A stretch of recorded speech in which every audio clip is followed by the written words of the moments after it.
Hey guys, I'm back with the second video of the video series on Class 6 Maths whole numbers. And in this video, we are going to learn about the properties of whole numbers, and also towards the end of the video, we are going to learn about some very interesting patterns with whole numbers. So what are we waiting for? Let's get started. Now, what comes to your mind with the word closure? Closure is something from closed. It's something associated with closed. Now let's see what's closed in closure property. Now even before we discuss about this property, let us just try to add some whole numbers and observe the results. So let's say we take 5, we add 9 to 5. What do we get? We get 14. We take another whole number 0. We add 1002 to 0. What do we get? 1002. We take a whole number 510 and add to it 69,341 and we get 69,851. Let's say you take a whole number 67, add 0 to it, you get 67. You add 0 and 1, you get 1. You add 0 plus 0, you get 0. So you see, we have taken variety of whole numbers starting from 0, 1, bigger numbers, and whenever we added them, what did we observe? That the result that we obtained is also a whole number, whether it is 14 or it is 1002 or it is 69,002 or it is 67, 1 or 0. All of them are also whole numbers. So the conclusion was that whole numbers are closed under addition. What do we mean by closed? Closed means, let's say if whole number, all the whole numbers form a community. So when they get added up, they stay within their community. So they basically are closed within their community. So if this is the community of whole numbers, so when they are added amongst themselves, they still are whole numbers. So they are still closed within their community. So that is what is meant by closure property. Now this closure property is true for addition, because when we add whole numbers, we get whole numbers. Now we will try to see whether this closure property holds true for subtraction, multiplication and division as well or not. So let us try to subtract whole numbers and see. Now let's say we take 16, subtract 9 from it. We get 7, which is a whole number. 1 minus 0 is 1, which is again a whole number. 0 minus 0 is equal to 0, which is again a whole number. So do you think that closure property is true for subtraction as well? You might think yes. But let me give you some more examples before you reach to conclusion. 25 minus 15 is 10, which is a whole number. What about 15 minus 25? If I ask you to subtract a bigger number from a smaller number, so it is the same scenario where you have only 15 rupees, but you want to buy something which costs 25 rupees, and therefore you borrow 10 rupees from the shopkeeper and then buy it. So what happens? Your net balance goes to negative. So basically 15 minus 25 is not 10 but minus 10. Do you think minus 10 is a whole number? No, this is not a whole number. Similarly, 8 minus 10, what it would be? It would again be minus 2. So whenever you are subtracting a bigger number from a smaller number, the result is always a negative number. And negative numbers do not fall under the category of whole numbers, right? So negative numbers are not whole numbers. So then what do we conclude? We conclude that whole numbers are not closed under subtraction. So they are closed under addition, but they are not closed under subtraction. So during subtraction, the result can be whole number. The result can also be something other than whole numbers. Let's have a look at multiplication. So we will multiply some whole numbers. So 9 into 8 gives 72. 18 into 1 gives 18. Let's say 890 into 0. Anything multiplied by 0 gives 0. Do you know why? Because whenever we say that something is multiplied by something, we basically mean to say, let's say when we say 9 is multiplied by 8, that means 9 is added 8 times. That is the meaning of it. That we are actually adding 9 for how many times? For 8 times.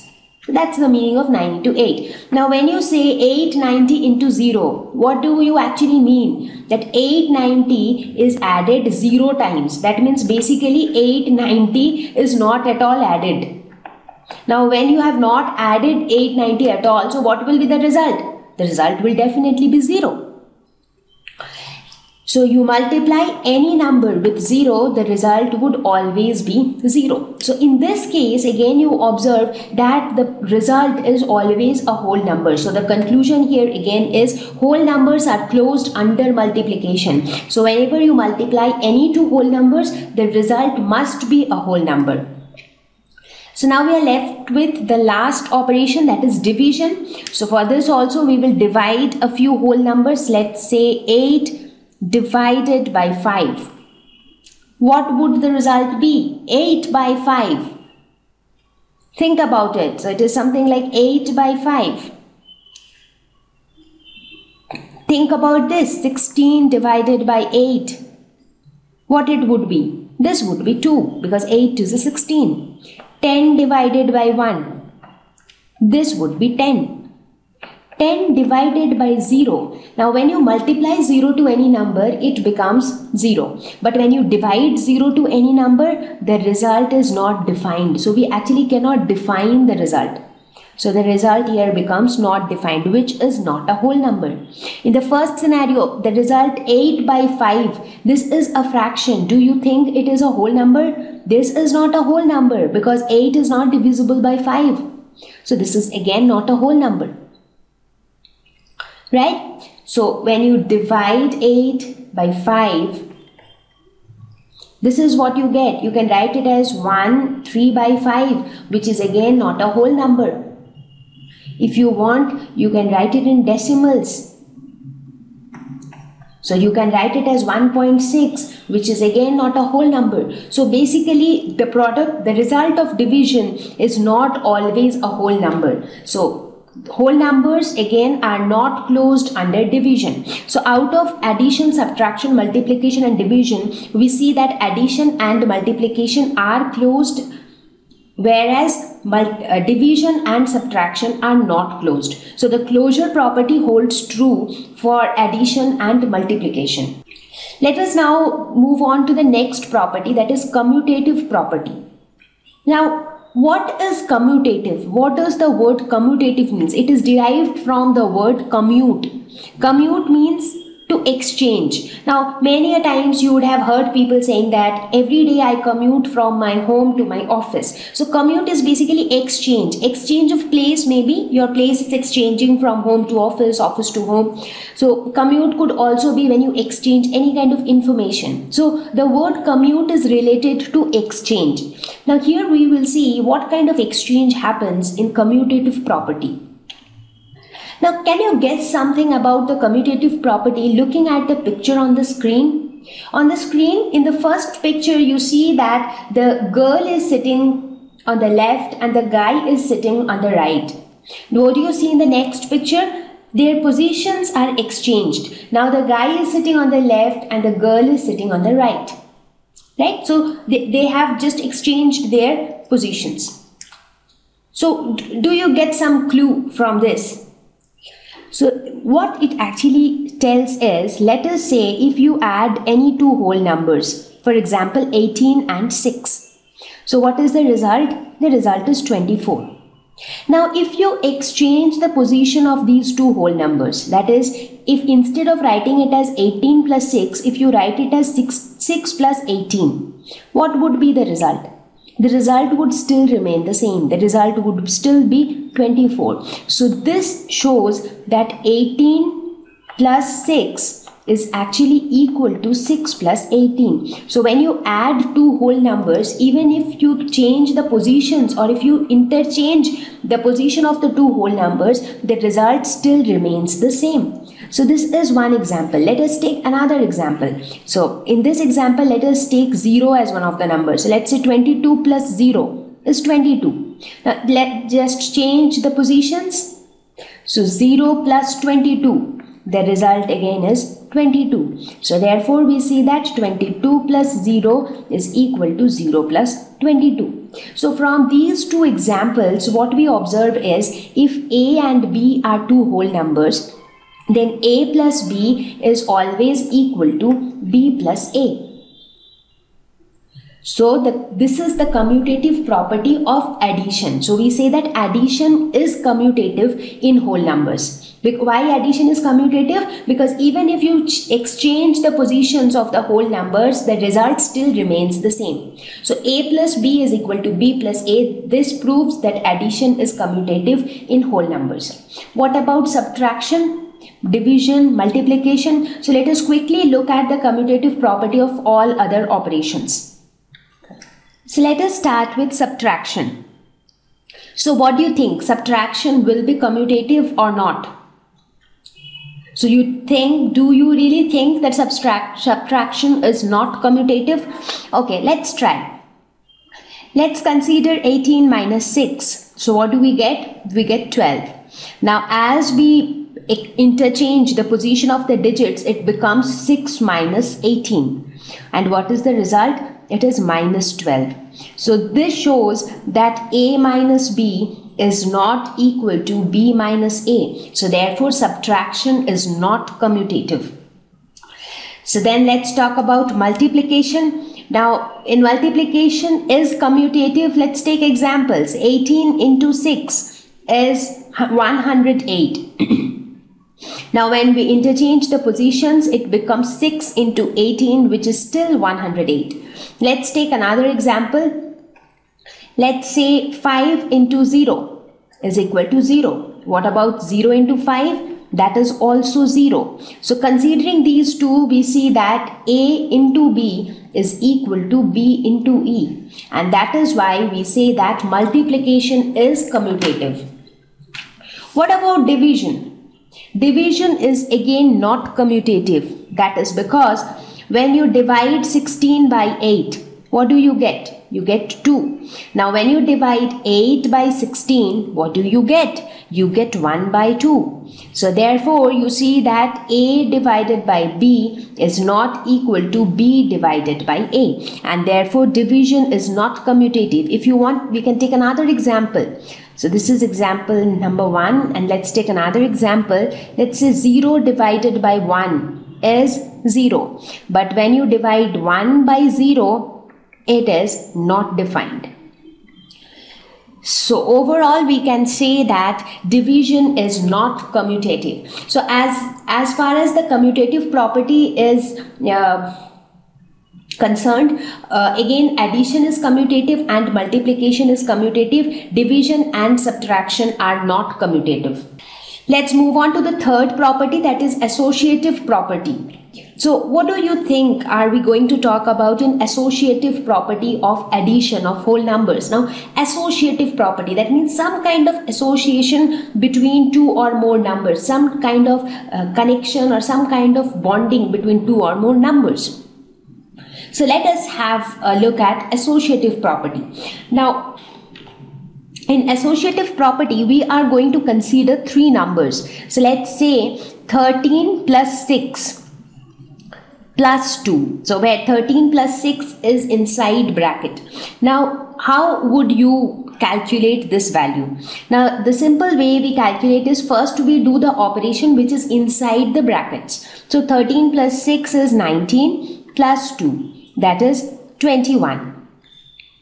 Now what if I change the positions of these three digits? So now earlier in commutative property we had two numbers, so we just exchanged their positions, but now we have three numbers. So there are different ways in which we can change their position. So we basically do not change the position. What we do is, so you see the position remains the same, we just change the position of the bracket.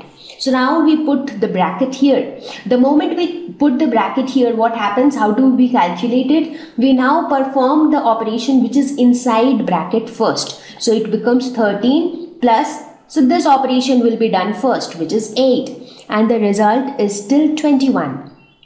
So when we have to add three numbers, whether we add the first two numbers first and then add the sum to the third, or we add the second and third numbers first and then add their sum to the first, in both the cases we get the same result.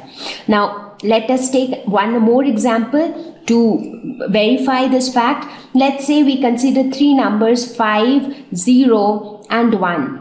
So the result here would be 5 plus 1, which is equal to 6. Now if the same thing we perform in a little different way, so what happens? In this case also we see that the result is the same. So therefore what do we conclude?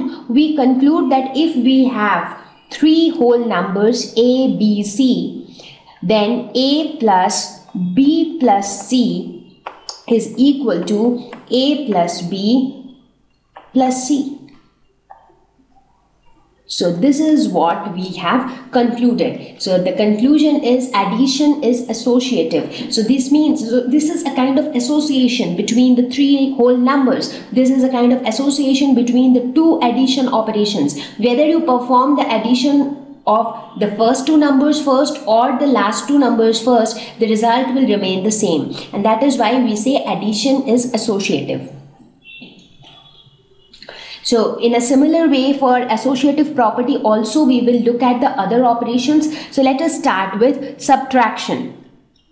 So here also subtraction is not associative. Let us illustrate this with an example. So let's say 13 minus 5 minus 2. So we have considered three whole numbers 13, 5 and 2 in this case. So how would we calculate this? 13 minus 5 is 8 minus 2. So this is equal to 6.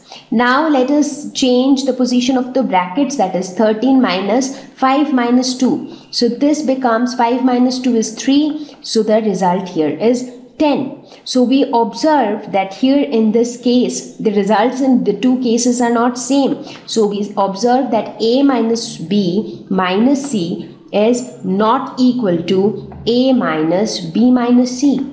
So this is not true for subtraction. Therefore subtraction is not associative. Let's talk about multiplication. So in multiplication again we see that it is associative.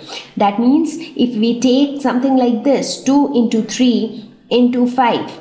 So what do we get? 6 into 5, which is equal to 30. Now if the same thing we do it like this, 2 into 3 into 5.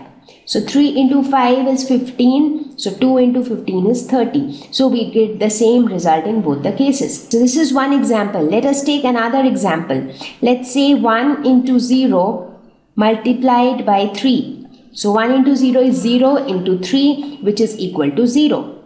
Now the same thing with a different format. 1 into 0 into 3 would be 1 into 0, which is equal to 0.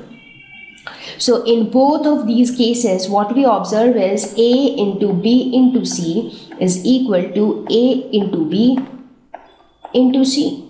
So basically multiplication is associative in whole numbers.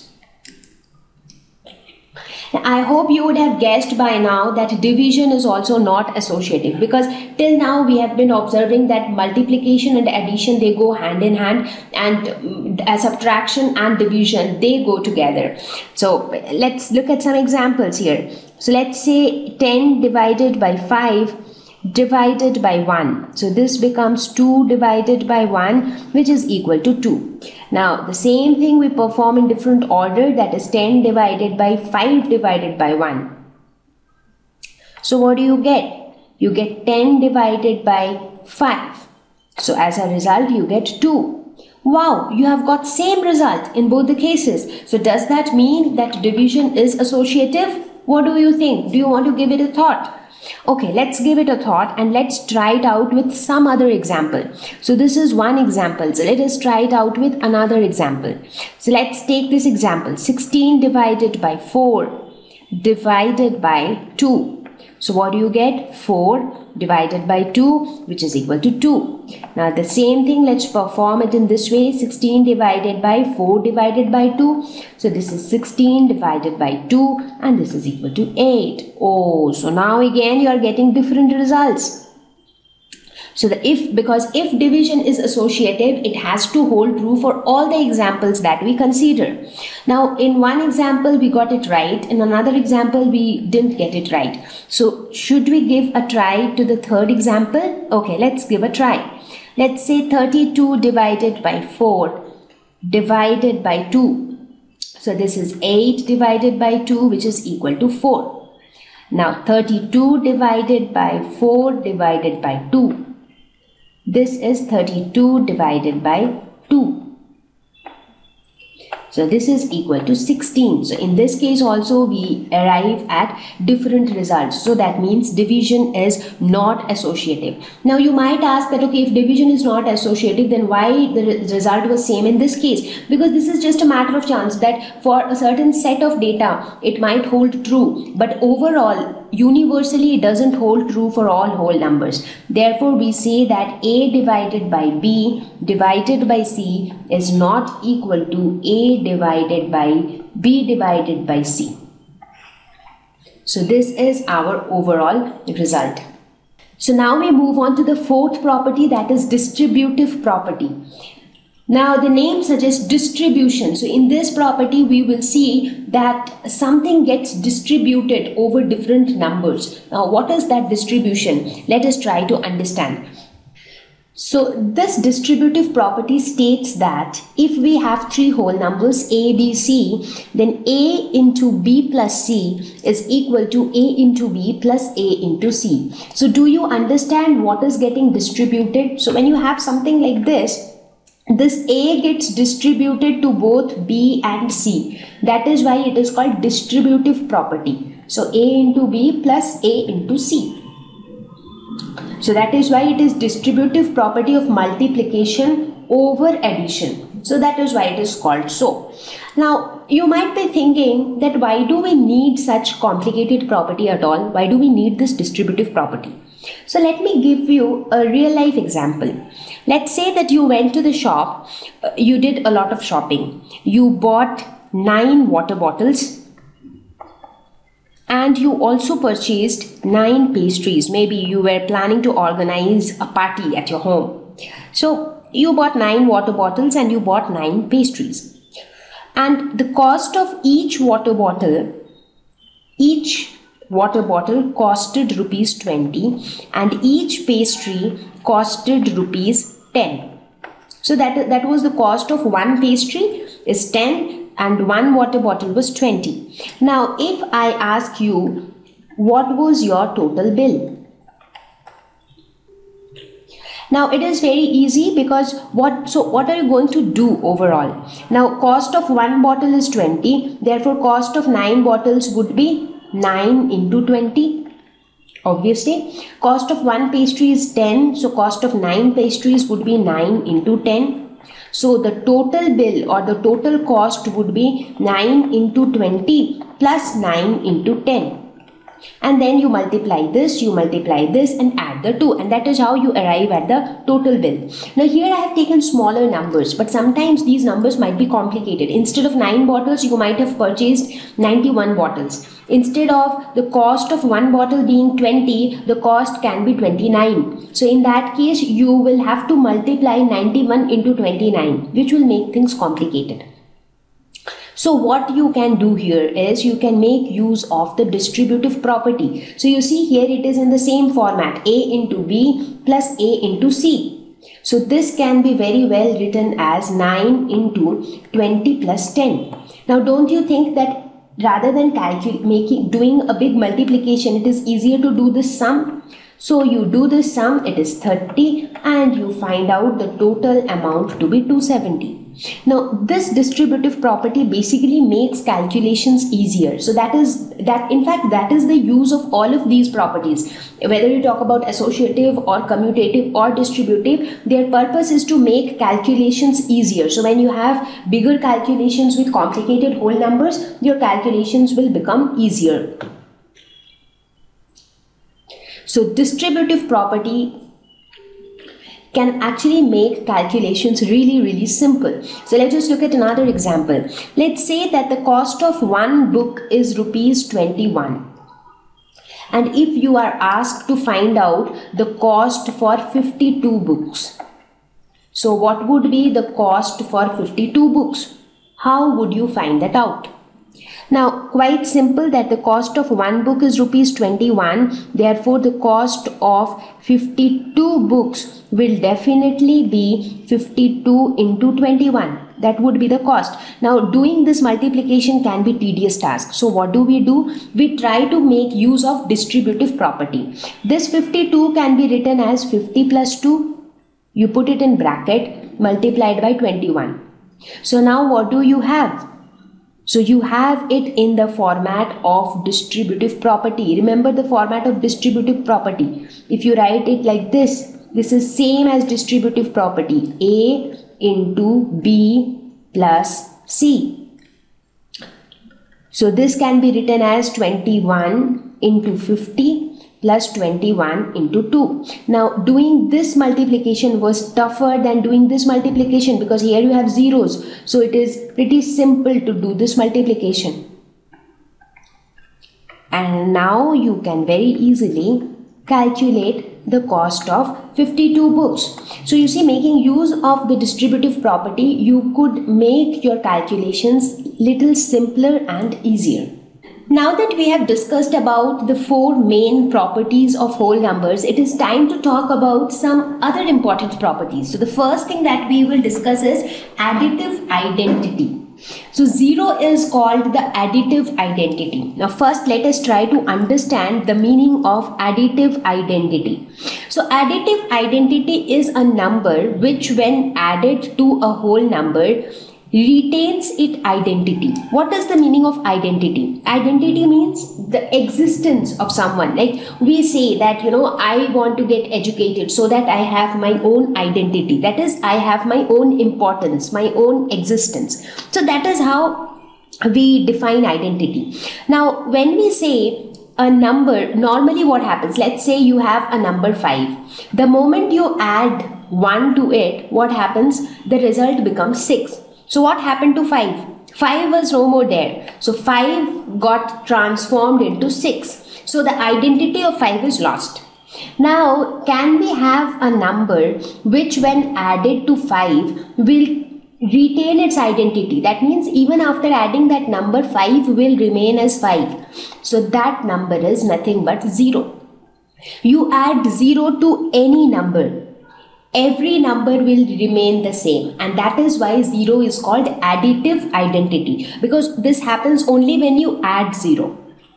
So you talk about any number, 1 plus 0 gives 1, 65 plus 0 gives 65, 0 plus 0 gives 0, 1, 2, 0, 1 plus 0 gives 1, 2, 0, 1. In all the cases, 0 retains the identity.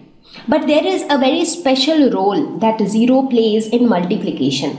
What happens when 0 is multiplied to any number? The result is always 0. That means the number completely loses its identity. So in addition, it keeps the number as it is, and in multiplication, it makes the number 0. So that is why please remember that 0 is additive identity and not at all multiplicative identity. Right? So that's additive identity. Then is there something called multiplicative identity? Yes, there is, and that is 1. Because 1 is a number which when multiplied to any number retains its identity. You talk about any number whichever and whenever they get multiplied with 1, the result is the same number. So when 0 is multiplied with 1, it becomes 0. So 0 retains its identity. You consider a bigger number like this, 12,101. When multiplied with 1, it gives 12,101. So that is why 1 is called multiplicative identity. Whenever you multiply it to any whole number, the result will be the same whole number. Now, based on all these properties that we have discussed so far, let us now try to look at some of the questions. Question number 1. Find the sum by suitable rearrangement. So here we have been given few 3-4 digit numbers and we have to add them. Now we can add them normally also, but we need to add them smartly. How? By making use of the properties that we have learned some time back, because that is the purpose of those properties. Those properties are going to make our calculations easier. So let's see, how do we do this? First of all, what we do is we rearrange the terms in a proper way. Now rearrangement is allowed because we have learned about the commutative law. Even if you interchange positions, the overall thing remains the same, because here we are talking about addition. So let us rearrange the terms. So what we do, let's keep 1962 and 1538 together. Why? Because both of them are 4 digit, as well as when you look at their ones place, you see that the 8 plus 2 will add up to form a number with 0 at the end. So that will help our calculations to become easy. And we keep the other two numbers together, that is 453 and 647. And we have also put brackets so that we perform these operations first. So 1962 plus 1538 is 3500. And what about 453 and 647? That is 1100. So therefore the result is 4600. So you see, we could do this sum in a more simple way by making use of the properties. Question number 2. Find the product by suitable rearrangement. 125 into 40 into 8 into 25. So here also we will arrange it in such a way that our calculations become easier. Now here you see 125 into 40 might sound a little more tedious, because on one side you have a 3 digit number and on the other side you have a 2 digit number. So to make it simpler, what we do, we will bring 8 here and we will take 40 here. So we will just change their positions, that is as per the commutative property. So we will make it 125 into 8 into 40 into 25. So now multiplying this is comparatively simpler, and this comes out to be 1000 and this comes out to be 1000. Therefore the result is 10 lakhs. Question number 3. Find the value of the following. 81265 into 169 minus 81265 into 69. So looking at this, do you remember any property? Is there any property that comes to your mind? So the nice thing about it is that in both the terms you have 81,265 as something common. Now remember the distributive property, which says that A into B plus C is equal to A into B plus A into C.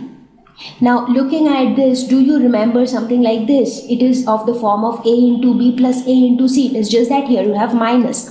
So what we can do is, by distributive property, we can take this common 81265 and then you put inside 169 minus 69. So you see, your calculation became damn easy, because otherwise you would have to multiply these huge terms.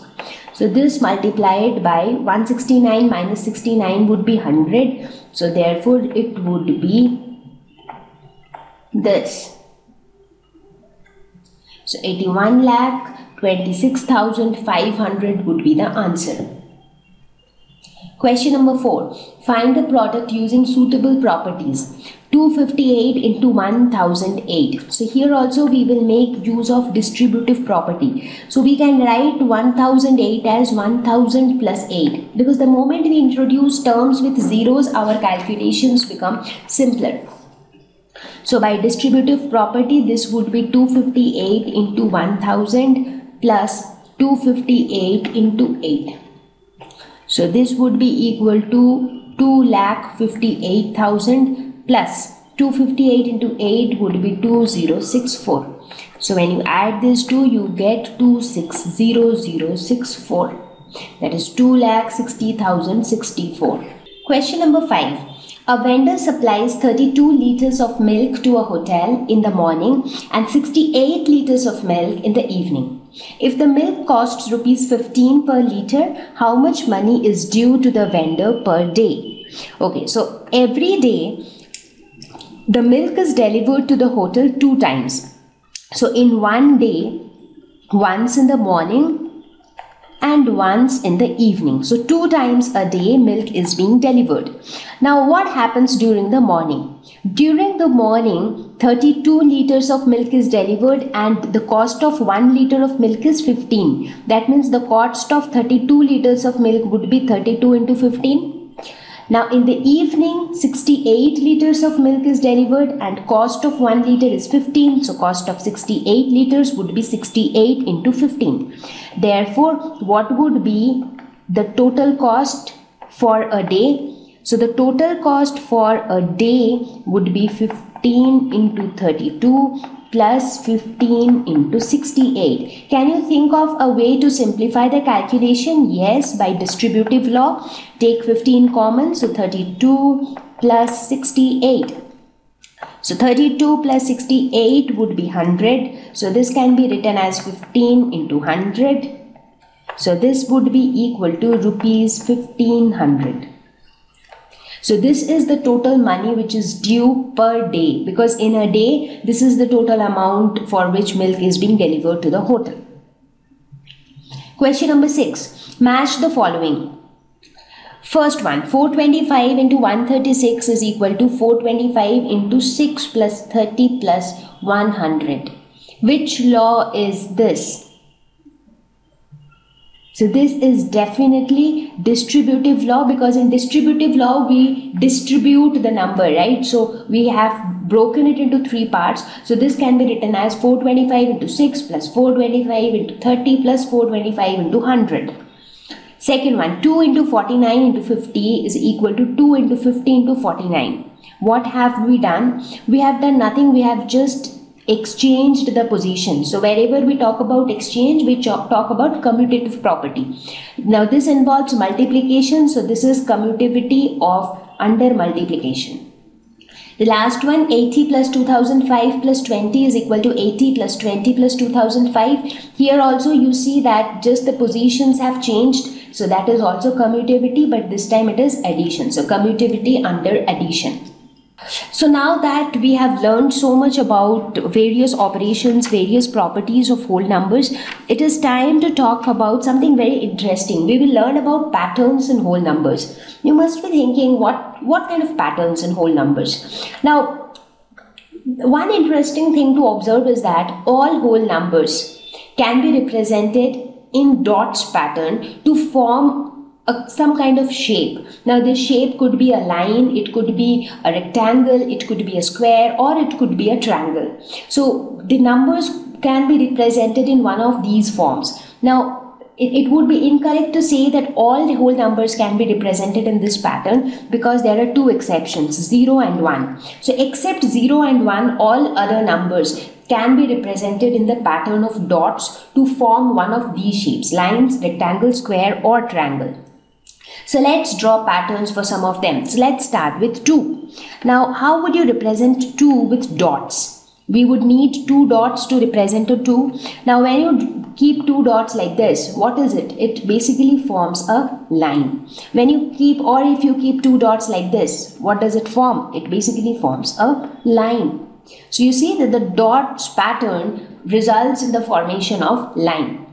What about 3? So in 3, again, you can either align the dots to form a line, or you can align the dots somewhat like this to form a triangle.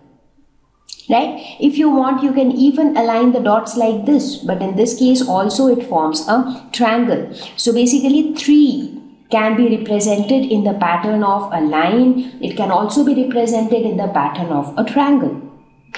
Let's talk about 5. Now in 5, it can be represented as a straight line with 5 dots lying straight. Is there any other options for 5? Do you want to try making a triangle? Now in order to make a triangle can be formed only if you make dots like this. In the first line you have 3 dots, in the second line you have 2 dots, and then you should have 1 more dot. Only then you will make a triangle. But here we have a total of 5 dots. So triangle is not possible. Can you make a square or a rectangle? So for rectangle or square, you would need 4 dots basically. But here you have 5 dots. So rectangle or square would also not be possible. So only thing that is possible with 5 dots is a line. Let's see what all can we make with 6. Now 6, we can do a lot of things. The first thing that we can do as usual is a line. Second thing that we can do is a rectangle as well. If you arrange 3 dots in a row, you get 2 rows. So this forms a rectangle. If you want to arrange 2 dots in a row, in that case also you get a rectangle. So rectangle is another option for 6. You can even make a triangle. Let's say 3 points, then 2 points, then 1 point. So what is this? This is nothing but a triangle. Now this triangle you can align in many different ways. For example, you can align it in this fashion also. So this is also triangle. So with a 6 you can make a line, a rectangle or a triangle. What about 9? Now with 9, as usual, you can make a line definitely. With 9 you can also, can you make a rectangle with 9? Not really, because if you place 4 points in a line, then you will not be able to make 3 lines or 2 lines, because you will have 1 point extra. So you can only have a square with 9. So if you place the points like this, you get a square.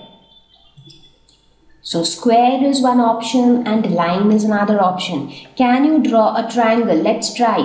Let's say we keep 4 points here, then 3 points, then 2 points. But how many points have we covered? 4 plus 3, 7 plus 2, 9. We have already covered 9 points, but we would need 1 more point to make a triangle. Therefore, triangle is not possible.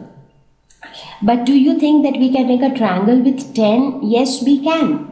1, 2, 3, 4, 1, 2, 3, 1, 2 and 1. So in this way we can make a triangle. So with 10 a triangle is possible. With 10 again a line is possible. So a line is possible with like almost all the numbers. With 10 we can also make a rectangle, like 5 dots in a row. So this forms a rectangle. So you can have a line, you can have a triangle, you can also have a rectangle.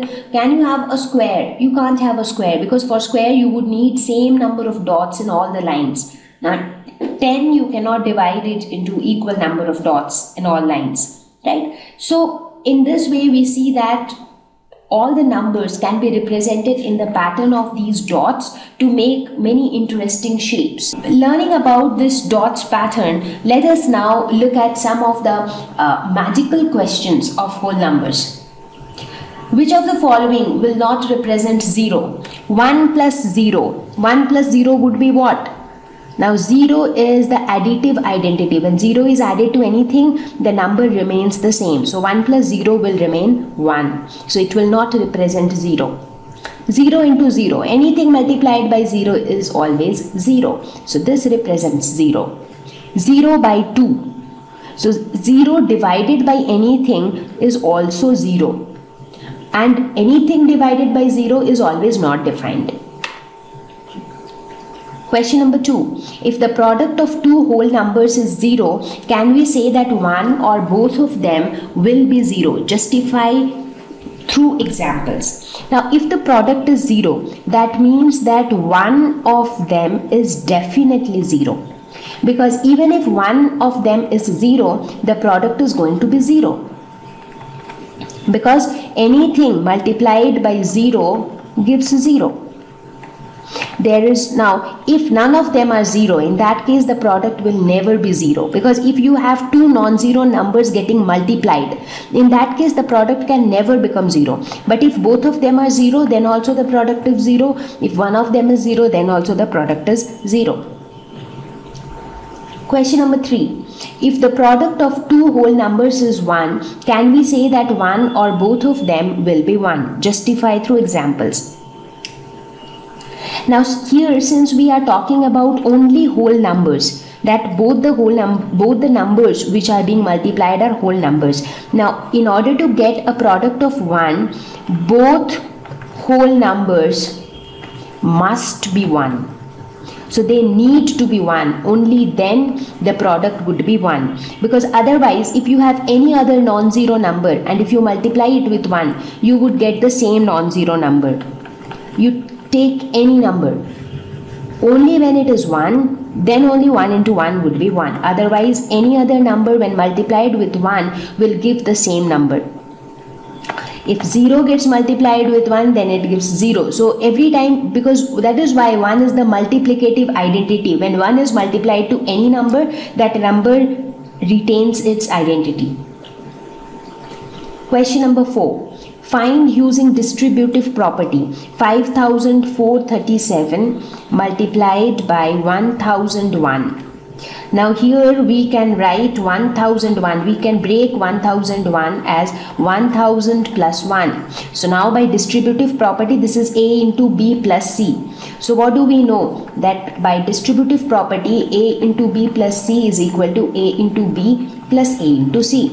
So we can say 5437 into 1000 plus 5437 into 1. So this would be equal to 5437000 plus 5437. So this becomes equal to 5442437. So this would be the answer. Question number 5. Study the pattern. 1 into 8 plus 1 is equal to 9. 2 into 8 plus 2 is equal to 98. 123 into 8 plus 3 is equal to 987. Now when you look at the pattern, what's happening? Earlier it was 1, then it became 1, 2, then it became 1, 2, 3, then it became 1, 2, 3, 4, then 1, 2, 3, 5. And also this number which is getting added is also increasing gradually. 1, 2, 3, 4, 5 and so on. And the beautiful thing is that the result that you are getting, that is also changing in a very beautiful way. First it was 9, then it is 98, then 987, then 9876, 98765 and so on. So can we write the next two steps? Yes, we can. The next step would be 1, 2, 3, 4, 5, 6. One more number added into 8 plus this would be 6 is equal to 987654. What would be the next step? It would be 1, 2, 3, 4, 5, 6, 7 into 8 plus 7 is equal to 987653. So that is the pattern that we can see on the screen. Now, can you see whether the pattern works at all or not? I mean, are we just writing it for the sake of it, or if we calculate it, we will get this? Of course, we will get this. Now, do you know how it works? So let us try to understand this. So let us take this step which we have written at first. That is 1, 2, 3, 4, 5, 6. Now, when you look at this number 1, 2, 3, 4, 5, 6, what do you see? You would see that this 6 is at the units place or ones place. So how will you get a 6? In order to get a 6, you have to add 1 6 times. So when you add 1 6 times, you would get a 6. How would you get a 5? When you add 1 5 times. How would you get a 4? When you add 1 4 times. 3 3 times, 2 2 times, and 1 time. So when you actually add these numbers, what do you get? You get 1 2 3 4 5 6. Right? So now in this, let's take example of this one. So in this, what we do is we replace this number with this expansion. So we basically write it as 1 1 1 1 1 1 plus 1 1 1 1 1 plus 1 1 1 1 plus 1 1 1 plus 1 1 plus 1. So we write it like this, and this gets multiplied with 8 as a whole. So when this entire thing gets multiplied with 8, what do we get? We get something like this: 8 8 8 8 8 8 plus 8 8 8 8 8 plus 8 8 8 8 plus 8 88 plus 88 plus 8. And now we add 6 to this entire thing. So when you sum it up, you get 987648 plus 6, which is equal to 987654. So what is this value? This value is nothing but this value. So it works. So this is one simple way of simplifying it. Now instead of multiplying these big numbers together, you can write it in this form and then you can see this magical phenomena. So these are some of the magic with whole numbers. So you can play around with whole numbers and you can try simplifying them, making use of the various properties that we have learned in this lesson. So with this, we have reached towards the end of this lesson, and I hope that this lesson on whole numbers would have helped you. Try to solve more and more questions. Focus mainly on the concepts. Do not memorize anything. Understand them and then try to solve questions. I hope this lesson would have helped you. See you all in the next lesson. The patterns of whole numbers was a real fun, isn't it? So I hope you enjoyed this video, and with this, we completed the lesson on Class 6 Maths whole numbers. So if you liked the video, do let us know in the comment section, and I will meet you guys very soon with a new video with a new topic. Till then, take care. Bye-bye.